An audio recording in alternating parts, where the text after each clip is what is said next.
po ang mga pinamahal ko pong nanay at tatay.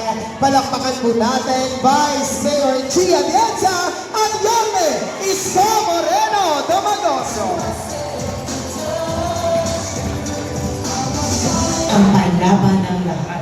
May napag-iiwanan po na sektor at dahil doon, sila po ang mga sektor na aking tinayuan at pinaglaban. Ang unang sektor na yan ay ang mga senior citizens.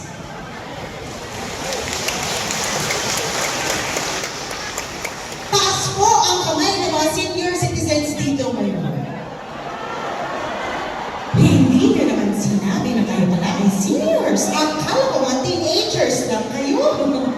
Akala ko si nanay ay dalaga pa. Si tatay ay binata pa. Pero alam nyo, kaya po mahal na mahal ko mga senior citizens. At kaya kayo ang aking tinayuan. Ako ay broadcast journalist. Dahil sa paniniwala ko, kung hindi nyo po kami minahal at inalagaan, wala po kaming lahat dito ngayon. Noong mga panahon na kayo po ang malakas at kami ang mahina, kayo po ang nag-alaga sa amin. At dahil doon ngayon na kami naman ang malakas, kami naman dapat ang mag-alaga sa inyo.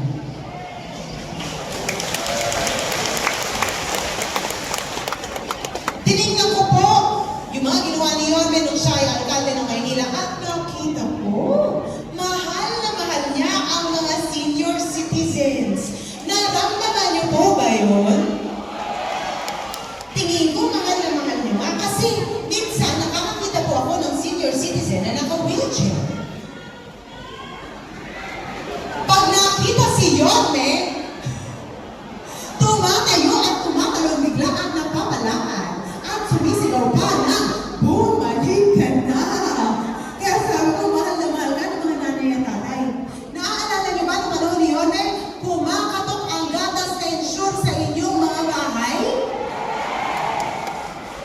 Dati gatas na ensure, pero nabalitaan ko namin ang kumakatok ngayon ay stick. Noong panahon ni Yorme, at kaalaman ninyo, nakakakuha kayo ng malalaking mga cake. Tama po ba?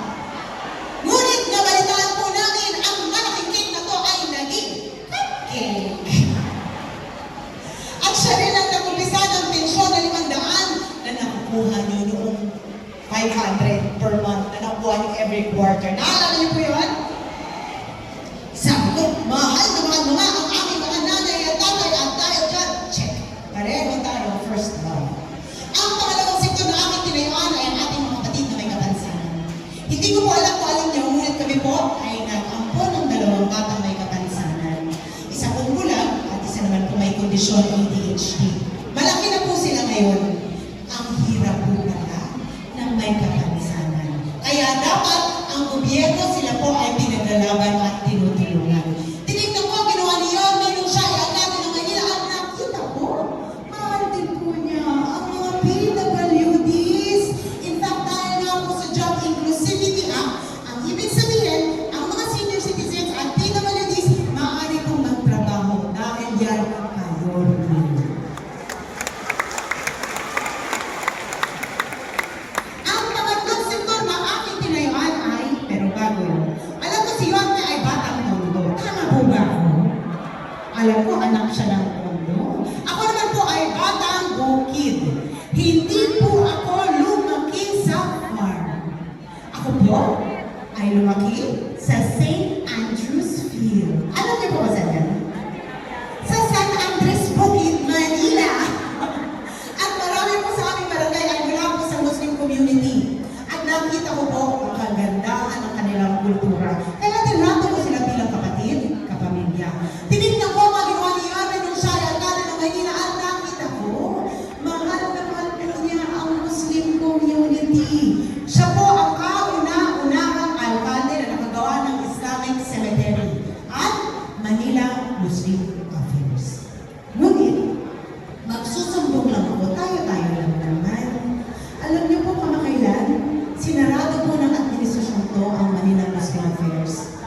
Ang iniisip siguro nila, pag sinara ang Manila Muslim Affairs, makakalimutan ng mga Muslim si Yorme.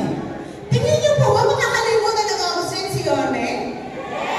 Tingin ko rin hindi siya makakalimutan. Kaya pag upo po namin,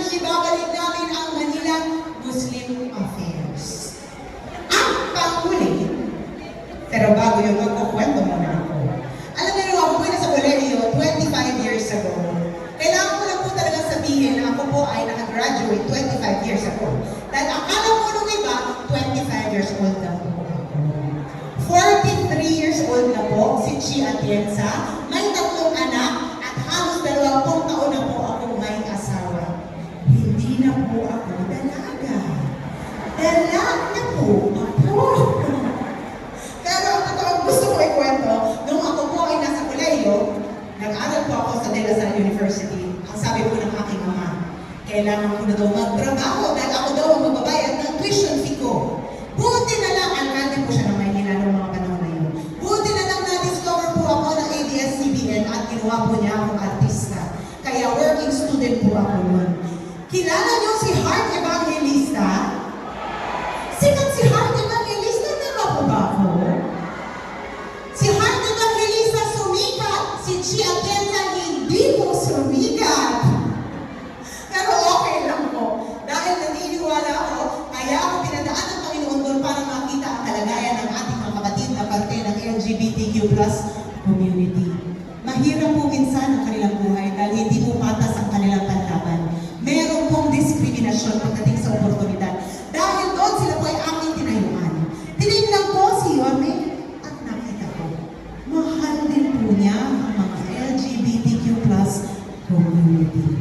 Kaya sabi ko, Yorme, lahat na lang ng mahal mo rin. Sabi ko, nahanap ko na yata ang soulmate ko sa public service. Dahil doon, binigay ko po ang aking matamis na oo. Sabi ko, papayag ko kung maging busy alkalde mo, ngunit kailangan sagutin mo ito. Teka, bababa ako dyan dahil mas komportable po kung katabi ninyo kaysa nandito sa inyong tablado. So, nung tinanong ko siya, sabi ko, ang dami-daming gustong maging busy alkalde mo. Ang daming nag-apply. Pero bakit? Ako ang pinili mo. Tayo, pag tinanong ka ba, papayag ka? Gumagano si tatay, ibig sabihin mo, oo po. Alam niyo lahat yata gusto maging busy ni alkalde na yun. Kaya sinabi ko, bakit ba ako pinili mo? Ang sagot po niya, dahil unang-una, kilala kita bata ka pa lang. Nakapagtapos ka ng political science major in governance. Maaari kang pumasok sa mundo ng politika, ngunit ang ginamit mo, ang posisyon mo bilang bunsong anak ng alkalde ng Maynila para ipaglaban ang mga kabataan nung ikaw ay bata pa. At nung ako ay naging ina, pinaglaban ko po ang boses ng mga ina. At nung ako po ay naging broadcast journalist, pinaglaban ko po ang boses ng mga kapatid natin na napag-iwanan sa laylayan ng lipunan. Sila po ay aking tinayuan at pinakita sa gobyerno ang mga kailangan nila. At dahil doon sinabi ni Yorme, yan ang rason kung bakit ikaw ang pinili ko. Ganyang busy alkalde ang gusto kong kasama balang araw. At dahil ako rin po ang direktora ng kababaihan ng Maynila, naniniwala po ako ng ating mga kapatid na naluluto ang kanilang mga katawan araw-araw sa ilalim ng init ng araw para makipagsapalaran, para matustusan ang pangangailangan ng kanyang mga pamilya. Dapat sila ay minamahal, inaalagaan, at kahit kailanman hindi sinasaktan.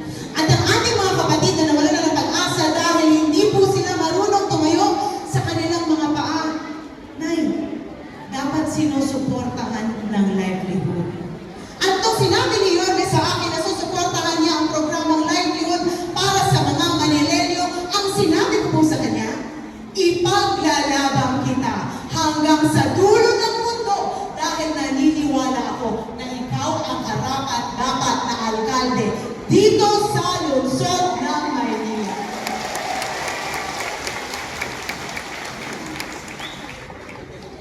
Alam niyo, pag umiikot kami sa bawat distrito dito sa Maynila, bawat sulok, bawat barangay, isa lamang po ang laging sinisigaw ng lahat ng tao. At yan po ay, bumalik ka na. Tama mo ba? Alam ko naman. Yun na si Nanay. Yun, may sinasabi si Nanay.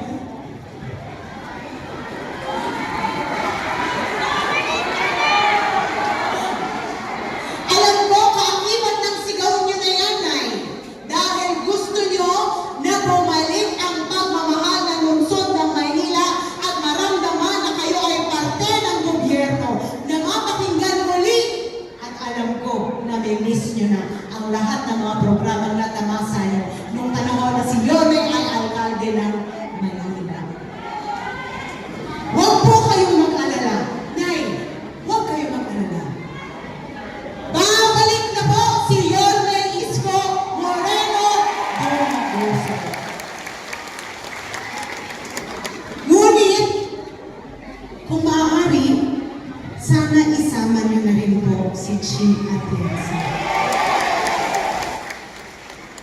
Alam niyo po, ang trabaho ng Vice Alcalde ay maging presiding officer, maging ina ng konseho, gumawa ng polisiya, programa na dapat angkop sa mga pangangailangan niyo. Kaya importante na ang Vice Alcalde na pipiliin niyo ay marunong makinig sa tao, marunong makiramdam dahil yan po ang tutulong sa inyo. At importante rin na kung minahal niyo ang mga programa ni Yorme nung siya ay alcalde ng Maynila, isama niyo po kami dahil kami po ang mababalik ng mga programa, polisiya na nagustuhan niyo nung panahon na si Yorme ay alcalde ng Maynila. Kung kanina inilahat ko sa inyo ang aking mga advokasya, ang mga sektor ng lipunan na aking tinayaan kahit wala pa po akong posisyon ng ilang taon, then alam niyo na rin po na balang araw, kung ako ay itatalaga niyo bilang Vice Alcalde, ang ating mga kapatid na walang boses ay magkakaroon na po ng boses, lalong-lalo na ang mga senior citizens dahil kayo po ang aming prioridad.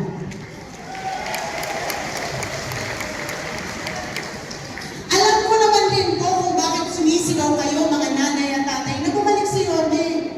Unang-una, sa lahat ng administrasyon na pinagdaanan nyo, alam ko naman na nakita nyo na siya ang pinakamagaling na naging alcalde dito sa Maynila. At alam ko rin na gusto ninyo na kung balang araw kayo ay lilisan dito sa mundo, gusto nyo siguraduhin na ang inyong pamilya, mga anak, mga apo ay mapupunta sa mga kamay na magmamahal at mag-aalaga sa kanila. Huwag po kayong mag-alala dahil yan po ang rason kung bakit kami nandito para siguraduhin na ang inyong mga taon na nandito kayo, maramdaman niyo pa rin ang pagmamahal mula sa lungsod na Maynila.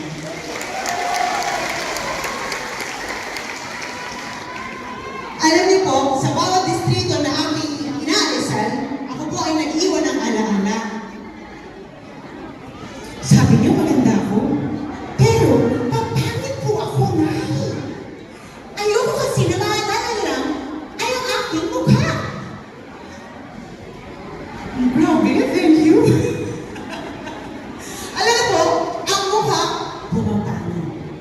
Ang mukha, nagbabago. Ang mukha, nakakalimutan. Ngunit, ang puso, kahit kailanman, hindi po yan nagbabago. Maaari ko po bang ipauwi sa inyo ang aking puso ngayong araw? Pwede ko po ba kayong kantahan? Dahil ang awitin na kakatayin ko, ang laman po nito, ito po, ang mensahe na gusto kong iuwi ninyo na aalingaw sa inyo.